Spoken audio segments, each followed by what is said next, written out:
PD के public school के YouTube channel पर आपका स्वागत है। मैं संतोष सर लेकर हाजिर हूँ कक्षा 8 का विज्ञान। इकाई 1 दिया है, पहले ही हम बता चुके हैं कि एक पार्ट पहले जो पढ़ा दिए हैं उसको आप लोग 1 समझ लीजिए, इसको 2 विज्ञान एवं तकनीकी के क्षेत्र में नवीनतम प्रगति, इसी के बारे में बताना है और इसके पहले बता दिया गया है। पहले आइए हम समझ लेते हैं ई गवर्नेंस। ई गवर्नेंस है क्या? आजकल तकनीकी का युग है, टेक्नोलॉजी का, उसी में आपके टॉपिक में है ई गवर्नेंस। सरकार की आम नागरिकों के लिए उपलब्ध सुविधाओं को इंटरनेट के माध्यम से उपलब्ध कराना ही ई गवर्नेंस या ई शासन कहलाता है। सरकार की आम नागरिकों के लिए उपलब्ध सुविधाओं को इंटरनेट के माध्यम से जो सुविधाएं हमें उपलब्ध होती हैं वही ई गवर्नेंस कहलाती हैं। जैसे अब आप देखते होंगे कि छोटे छोटे ग्रामीण क्षेत्रों में या शहरी क्षेत्रों में भी कोई किसी भी बैंक का सीएससी होता है, जो कि छोटी ब्रांच होती है बैंक, वो ई गवर्नेंस के अंतर्गत आती है। आपको जात, निवास, आय और राशन कार्ड जो भी बनवाना है, आपको सब काम इंटरनेट के माध्यम से करना पड़ता है। ये सब ई गवर्नेंस के माध्यम से होता है और इसी को जो है ई गवर्नेंस कहते हैं। इसी में जैसे विद्यालय में दाखिला, बिल भरना, इंटरनेट पर उपलब्ध डाटा, आंकड़ा, जो भी काम करना है वो सब इसी के अंतर्गत किया जाता है। इसी को ई गवर्नेंस कहते हैं। आइए अब देखते हैं प्रश्न।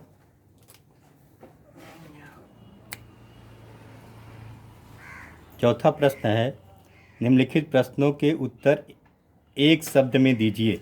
छोटे छोटे प्रश्न हैं। और चौथे का क है, राष्ट्रीय अनुसंधान समिति का गठन कब हुआ? राष्ट्रीय अनुसंधान समिति का गठन कब हुआ? उत्तर है, राष्ट्रीय अनुसंधान समिति का गठन 1962 में हुआ।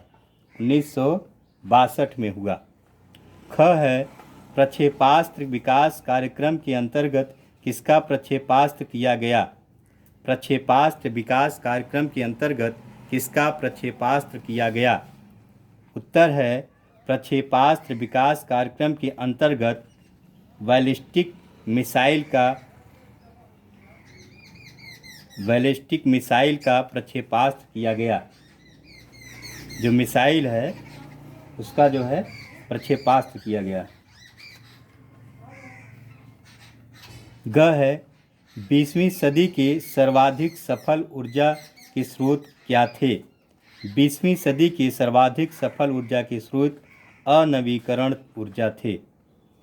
अनवीकरण ऊर्जा। अब इसके बारे में आपको नवीकरण ऊर्जा, इसके बारे में आगे आपको मिलेगा, विस्तृत में बताएंगे। फिलहाल इतना ही समझिए। घ है, व्यापार एवं वाणिज्य की नवीनतम तकनीक कौन सी है? व्यापार एवं वाणिज्य की नवीनतम तकनीक कौन सी है? व्यापार एवं वाणिज्य की नवीनतम तकनीक ई व्यवसाय या ई कॉमर्स है। ये व्यापार एवं वाणिज्य की नवीनतम तकनीक ई व्यवसाय या ई कॉमर्स है। जैसे पहले हम लोग कोई भी सामान लेते थे तो पैसा नगद कैश देते थे। आजकल इलेक्ट्रॉनिक माध्यम, पेटीएम है, भीम ऐप है, तमाम तरह की सुविधाएं हैं जो कि इलेक्ट्रॉनिक मोबाइल के माध्यम से पेड कर देते हैं और ई व्यवसाय और ई कॉमर्स के अंतर्गत ही ये आते हैं। अंग है, NEGP की शुरुआत कब हुई थी? NEGP की शुरुआत 18 मई सन 2006 को हुई थी। च है, भूतापीय ऊर्जा किस प्रकार की ऊर्जा है? भूतापीय ऊर्जा नवीकरणीय ऊर्जा है, ये नवीनतम ऊर्जा है। इसरो का गठन कब हुआ था? ISRO, Indian Space Research Organisation का गठन नवंबर 1969 में हुआ था।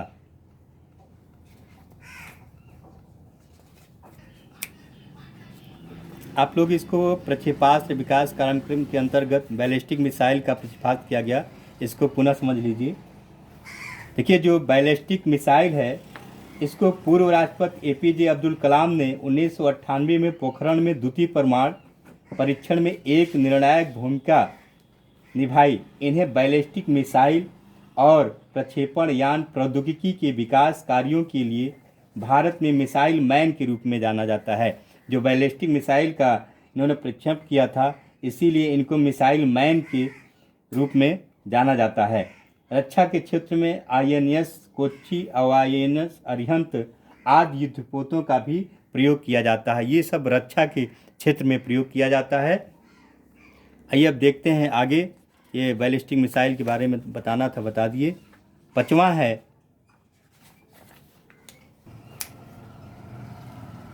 विनिर्माण से आप क्या समझते हैं, सविस्तार से समझिए। विनिर्माण कच्चे माल को मूल्यवान वस्तुओं में बदलने तथा अधिक मात्रा में उत्पादन करना विनिर्माण कहलाता है या कहते हैं। इसमें हस्तकला से उच्च तकनीकी स्तर की सभी मानवीय गतिविधियां सम्मिलित होती हैं। इसमें अर्थव्यवस्था की संपन्नता बढ़ जाती है। देखिए, विनिर्माण कच्चे माल को मूल्यवान उत्पाद में परिवर्तित कर अधिक मात्रा को वस्तुओं में उत्पादन को निर्माण या वस्तु निर्माण को ही विनिर्माण कहते हैं। जैसे आप लोग देखते हैं कि प्लास्टिक वगैरह जो भी वस्तुएं बनती हैं, इसमें पहले थोड़ा सा जो है केमिकल डाला जाता है, फिर उसको जिस आकार में आप चाहें उसको बदल सकते हैं। तो कुर्सी हो गया, प्लास्टिक का डिब्बा हो गया या ड्रम हो गया, जो भी है, ये जो है परिवर्तित करके उसको बना दिया जाता है। और इसमें हस्तकला से लेकर उच्च तकनीक की भी प्रयोग किया जाता है, किंतु इसका उपयोग प्राय औद्योगिक उत्पादन में के अर्थ में किया जाता है। इसका जो उत्पादन होता है वह बड़े पैमाने पर किया जाता है, जिसमें कच्चा माल बड़े पैमाने पर तैयार माल में बदला जाता है। वही जो है विनिर्माण है। विनिर्माण जिसे या वस्तु निर्माण भी कहते हैं। ठीक, अगला है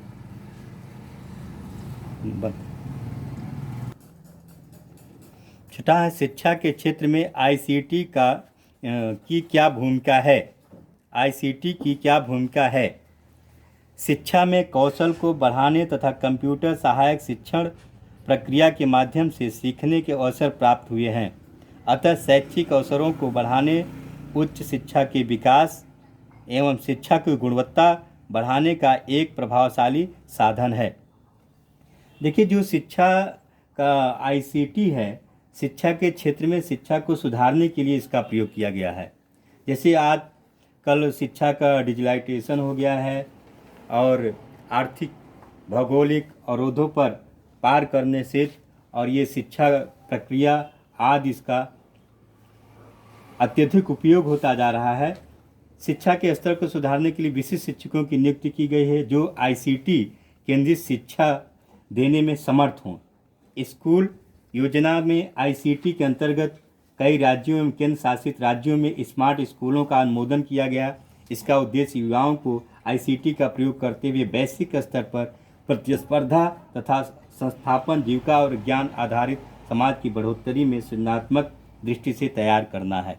कुल मिला के कहने का तात्पर्य यह है, ICT का जो कार्य है इसको कि बच्चों में अच्छी से अच्छी शिक्षा देना और उनको एग्ज़ाम के लिए, परीक्षा के लिए अधिक गुणवत्तापूर्ण शिक्षा देना और उन्हें इसके माध्यम से पास करना और अपना कार्य करें आगे, या नौकरी या जो भी व्यवसाय करना चाहते हैं उसको मिला के इसको शिक्षा के लिए भूमिका में जो अधिक बल देना है, जिससे कि शिक्षा स्तर सुधर जाए।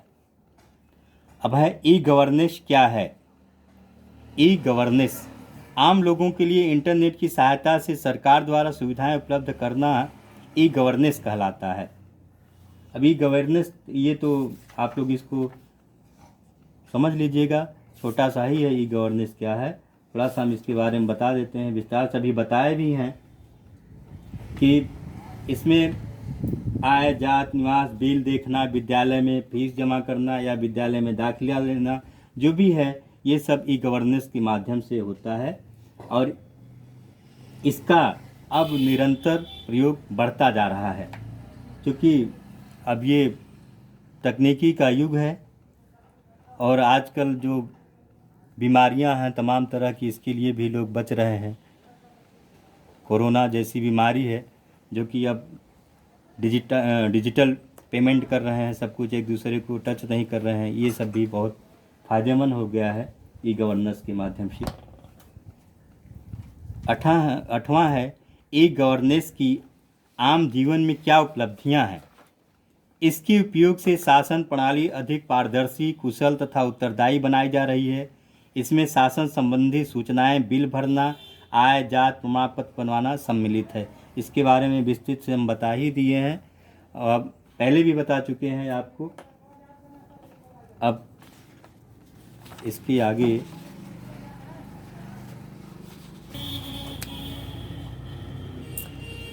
व्यापार एवं वाणिज्य के क्षेत्र में ई कॉमर्स कई जगह आया और आप इसको फिर आ गया है। ई कॉमर्स की क्या भूमिका रही है। ई कॉमर्स की व्यापार तथा वाणिज्य के क्षेत्र में बहुत बड़ी भूमिका रही है। इसमें वस्तुओं और सेवाओं को खरीदने बेचने के अलावा ग्राहकों के लिए सेवाएं तथा व्यापार के भागीदारों के साथ सहयोग भी शामिल है। इसके माध्यम से प्रचार तथा प्रसार भी किया जाता है। ये आपका उत्तर हो गया और ये पाठ यहीं से समाप्त भी है। अब इसके आगे अगला पाठ है। अब इसमें हम आपको थोड़ा सा व्यापार एवं वाणिज्य के बारे में थोड़ा विस्तृत बता देते हैं। व्यापार का अर्थ है क्रय और विक्रय एवं वाणिज्य का अर्थ है धन प्राप्ति के उद्देश्य से वस्तुओं का क्रय विक्रय। व्यापार का अर्थ है क्रय और विक्रय, कोई भी सामान खरीदना और बेचना, ये क्या कहलाता है, व्यापार कहलाता है। और वाणिज्य का अर्थ है धन प्राप्ति के उद्देश्य से वस्तुओं को क्रय विक्रय करना। कोई भी वस्तु हम बेचते हैं तो हमें उससे धन प्राप्त होता है, ये वाणिज्य हो गया, ये वाणिज्य का अर्थ हो गया।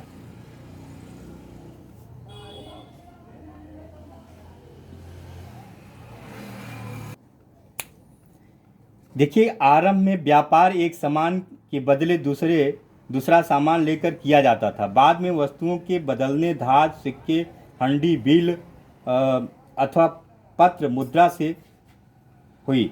मुद्रा के आविष्कार के बाद व्यापार में बहुत सरलता और सुविधाएं हो गई। आधुनिक युग में मुद्रा के स्थान पर क्रेडिट कार्ड का प्रयोग व्यापार में होने लगा। जब आप कोई भी वस्तु खरीदते हैं तो आप बताएं अभी पेटीएम या भीम ऐप या एटीएम कार्ड से जो स्वाइप मशीन होती है उसके माध्यम से आप पेड कर देते हैं। ये जो है ई गवर्नेंस, ई कॉमर्स का जो है बहुत बड़ा परिवर्तन है, जिसके माध्यम से आजकल बहुत सुविधाएं हो गई हैं व्यापार और वाणिज्य में। धन्यवाद। अब ये पाठ यहीं समाप्त होता है।